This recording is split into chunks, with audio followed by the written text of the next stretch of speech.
Hey everyone, Mo here, and before the video begins, I just want to let you guys know that my schedule has opened up for me to do coaching again. So if you're interested in private one-on-one coaching for me to help you, whether you're a newer player and you want to excel at the game very quickly and learn the fundamentals without developing any bad habits early, or if you're an experienced player who's already maybe platinum or diamond in your top 1%, but you need some help filling in the gap to get you to that 0.01% to make you just some of the best, then hit me up on Discord and I can get you in some private one-on-one coaching lessons to help you polish up any skills you want to refine and help you learn all of the secrets to becoming a top player. That's it. I hope you enjoy the video.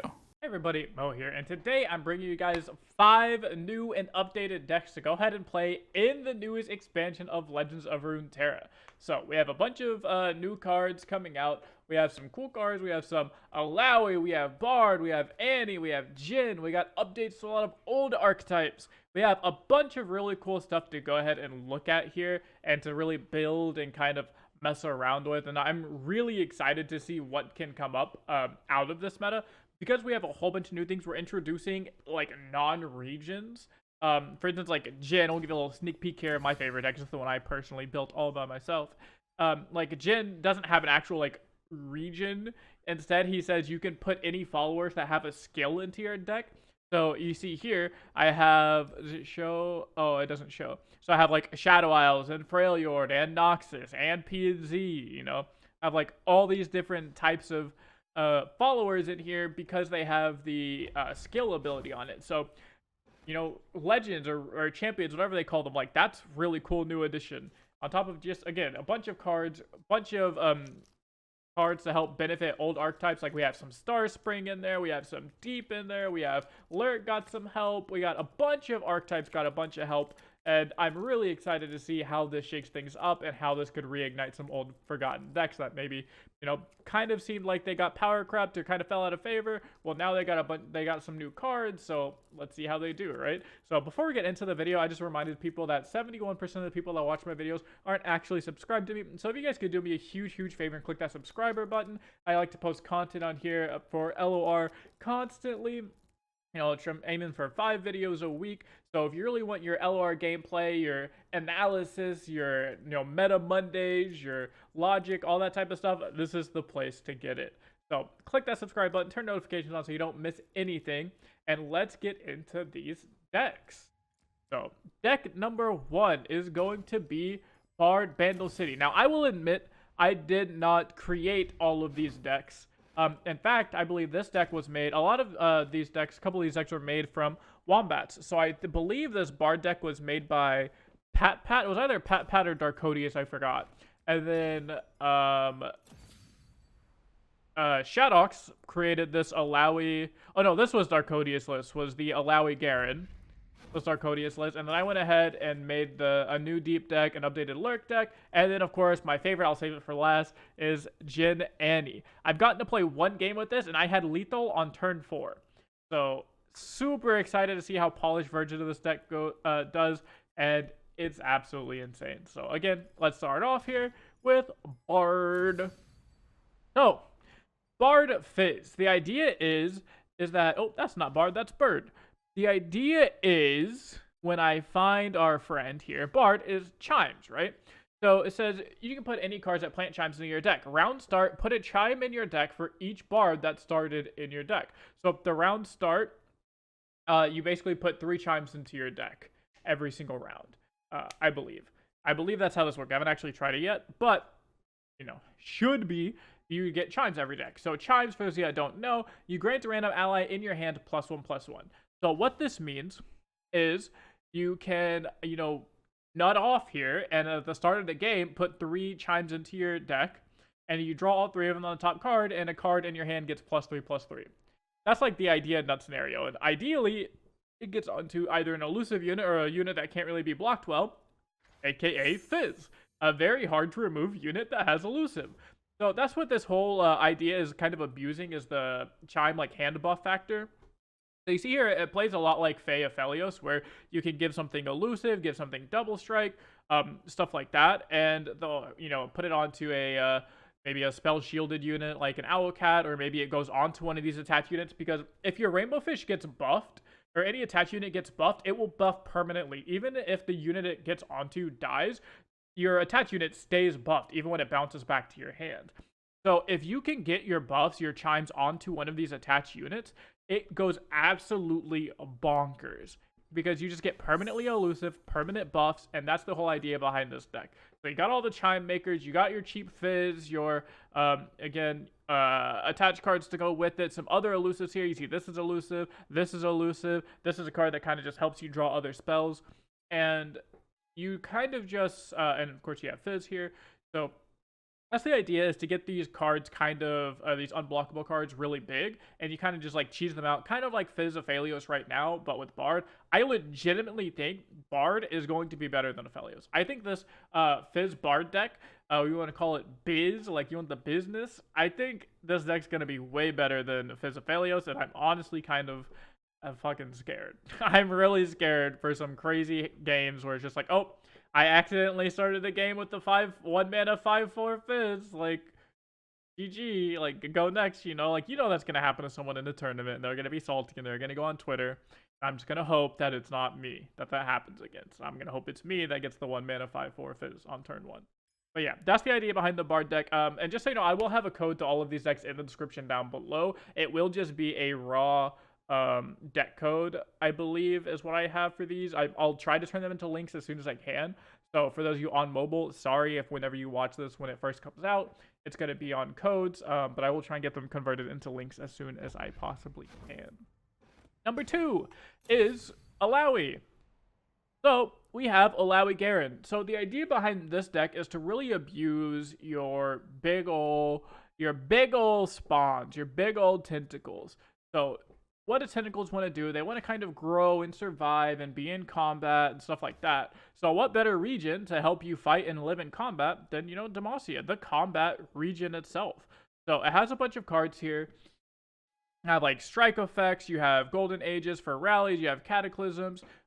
You can even play a couple of the guy, I don't think I have it in here, but you can play a couple of the guy that says, you know, your 1 mana attack, or your 1 mana unit starts a free attack, and you can use that on your tentacles and stuff like that. So that's really the idea of this deck, is just become a mid-range deck that says, hey, I'm just going to get a bunch of value early on, be like a little bit more tempo oriented, get you know, some big ol' tentacles out into play till that'll survive me at early turns to mid turns, and it's like a best case scenario in the mid game. Your tentacles get huge, they get overwhelmed, you get like, you know, a tentacle smash going off against someone like opponent's champion or something like that, and then you have your Garen and Illaoi to kind of just carry you through that mid to late game, alongside with your rallies for over the top. You can put in some of the like really big tentacle makers if you really want to for over the top, but all in all, this should be good enough to kind of take control early on with your challenger units, you know, Fleet Feather, Petricite, your barrier, your combat tricks, your single combat, your cataclysms, stuff like that should be able to take over that early game for you, and you should be able to easily close it out with something like, you know, Illaoi, Garen, rally, GG. So that's the idea behind this, is to just be a really good mid-range deck that just kind of wins board at every point in the game, and then closes it out with this really broken rally card. Decks number 3 and 4 are not necessarily new decks, but it's kind of just revamped and buffed versions of older decks that were kind of left in the dirt. We haven't seen too much for them. They were just kind of released, and we might have gotten like one support card here and there for them. But they now both have gotten support cards that are not only good, which is very rare, they got a good support card that could actually bring them back to viability. Deep got 2. So I'm not going to go completely over Deep and kind of explain, like, you know, what Deep does, because everyone knows what Deep does. If you don't, the quick rundown: discard your cards. It's basically just like Dredge from Magic the Gathering. You want to discard your deck as fast as possible, and then your units get really big, and your champions level, and you get a bunch of effects. The cards that Deep got to help it come back into the meta that really buffed it are Undergrowth and Megatusk. So the downside to Deep was that it took you kind of a bit to get going. Your plays were a little bit low tempo, and you usually just got rushed down really quickly and just out aggroed or out mid-ranged. Well, now they have Undergrowth, which is a 3 mana drain 2 from a unit and toss. So it speeds up your game plan with the toss 3. Toss just means discard off the top of your deck. So, or off the bottom of your deck. So you're tossing 3 to go deep faster, and you're draining 2 from a unit. So it's a kill spell that also, you know, moves your game plan along. That's really good. And then you have Mega Tusk. So now, if you happen to go deep on like the turn you're getting lethaled, and you have one or two of these guys out there, you immediately heal your Nexus 3 or 6 HP, depending on how many you have. And they have the deep keyword, so they're going to get that +3/+3 stat line whenever you actually do go deep. So the biggest weakness of deep was not living long enough to really get deep and then abuse it. Most of the times what deep players would do is they would get deep, the turn they died, or they would get it the turn right before they get, decimated or fervored or get excited or some type of burn plan out. Whereas now it's a lot easier to survive because you have Undergrowth or because you have Mega Tusk. You're still Shadow Isle, so this opens up room now. You don't have to play these Withering Wails. Like beforehand, deep had to commit 3 Withering Wail, 3 Vile Feast, a bunch of lifesteal. You don't have to do that anymore. Because you have Mega Tusk and because you have Undergrowth, you now don't just have to put in these generic lifesteal cards that are drain cards that don't really move your game plan along. So it's like if you're not against aggro, these are pretty much dead cards in your hand. No, if you're not against aggro and you have a Mega Tusk, this is still, once you get a leveled up Nautilus, a 0 mana 6/7. Like, you still get a 0 mana 6/7 that heals your Nexus 3. Or Undergrowth. If you're not against an aggro deck, it doesn't matter because there's probably going to be a unit along the line in your opponent's deck that you're going to want to, kill or at least weaken a little bit. And at the very, very worst, it tosses 3 and still, again, moves your game plan along, which is very important, and that's something that Deep was missing. You had to play too many dead cards that didn't actually help your deck perform, and if you drew them in the wrong matchups, they were just useless. Well, now you can take those cards out and put in these new cards that are always useful in every matchup, and Deep has just got, a lot more consistent and a lot more better. More better. Yes, sir, I said that. So the other 4th deck we have here is Lurk. Basically the same idea. So Lurk got a lot stronger because of one card. There is one card that got added for Lurk, and it's going to make this deck instantly tier 2, if not a tier 1 deck, and that's Blood in the Water. 5 mana, Lurk, slow speed. Deal 1 to anything, and then rally. If there's anything Legends of Runeterra has taught us over the last 2 years, it's that this keyword, rally, is really fucking good. So, not only is it a Lurk card, which means if you hit it if it's on the top of your deck, whenever you attack, you get +1 to all your Lurk units. You don't have to worry about missing Lurk. Not only is it a Lurk card, it pings something down and then just gives you an extra attack. The biggest issue with Lurk, first of all, Lurk has always been a pretty good deck. But the biggest issue with Lurk was that you never really had a game finisher. It was kind of just if your opponents could chump block and then remove your units, you lost. And for the most part, your opponent can go down to 1 HP and not have to worry about you ever having an I win the game card because previously, you don't play any burn, you don't play any type of reach. Previously, you didn't play any type of rally, so, against Demacia decks, you can't really, against scouts, you can't really afford to go to 1 or 5 or really low, because there's always the threat of rally. Same with Pantheon. You can't really just say, okay, yeah, I'll go to 1, because then they go Cataclysm you, Golden Ages you, you're dead. Same with Silver Auction. All of these Demacia decks that were really good in Tier 1 all had the same issue of, while you want to just chump block and go down to 1 HP, you can't afford to because they always have that threat of, Cataclysm or Rally, and just all of a sudden, they're attacking again and actually winning the game.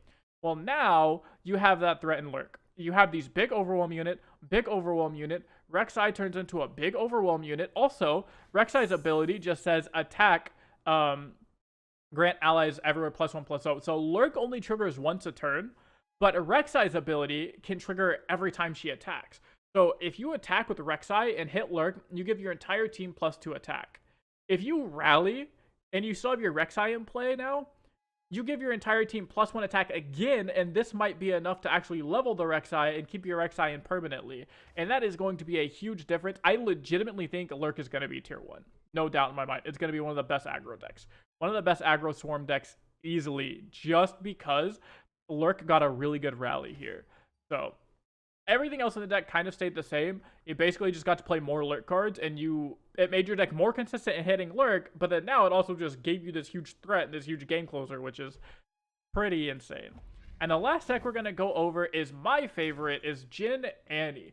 You know me, I love burn, I love aggro, so when Riot printed a 1 mana champion that said when I attack, deal 2 damage to the Nexus, And they printed another champion that said, when you use skills or spells, deal damage to the Nexus. I have to play it. This is easily my day one deck. I don't know if it's going to be this exact build, but this is what I'm starting with. Again, I only got to play one game with it so far, but I killed my opponent on turn 4. So it is insanely strong from what I've seen in the one game I played. But the whole concept of being able to just play all of these skill units from other regions, I mean, you get Tusk Speaker, Doom Beast, Boom Crew Rookie, all in your Noxus Burn deck. Like, that's pretty insane to me. You could also add a bunch of other things in here, like, you know, Stun Spider and stuff like that. So very cool. You get to play the Noxus Burn plan with the Decimates, with the Fervors, with the Annie. You get your broken, like, Noxus 1-drops with Rear Guard and Precious Pet. I went for a way more Swarm-style version, so I'm playing a couple Arena Battlecasters, some Brother Spawn, some House Spiders. But if you wanted to, you could go just a pure Burn plan with like PNZ or something like that for like Caustic Cast, or, you know, you could find ways to make this a pure burn deck if you wanted to, if you just wanted to take out Annie and, you know, stuff like that. But I think this is going to be one of the best decks on day one. If there is going to be some sort of refined version of this deck for day one, this is easily going to be the best day one deck. Jhin Annie, super easy. It's actually going to be meta defining. Everyone's going to have to basically play anti-aggro or play, like, you know, aggro, like Jhin Annie. If that's all you're going to see day one is either Jhin Annie or these, like, super hyper cringe anti-aggro, triple Ravine, triple Avalanche, triple Withering Whale type shit. And it's going to be really funny to watch how just meta defining, especially early on in the meta, this deck is going to be. But that's going to be it for me and it for this video. Those are the 5 new and refined, or new and updated decks to look out for in the newest expansion of Legends of Runeterra.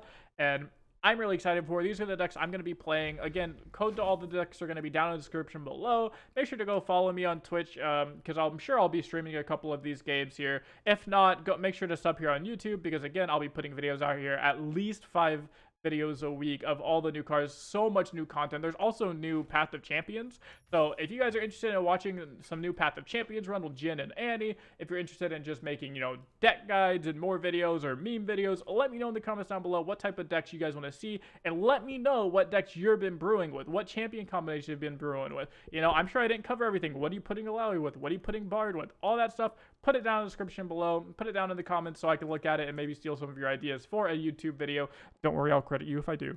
And that's going to be it again. Hope you guys enjoyed the video. I'll see you guys in the next one.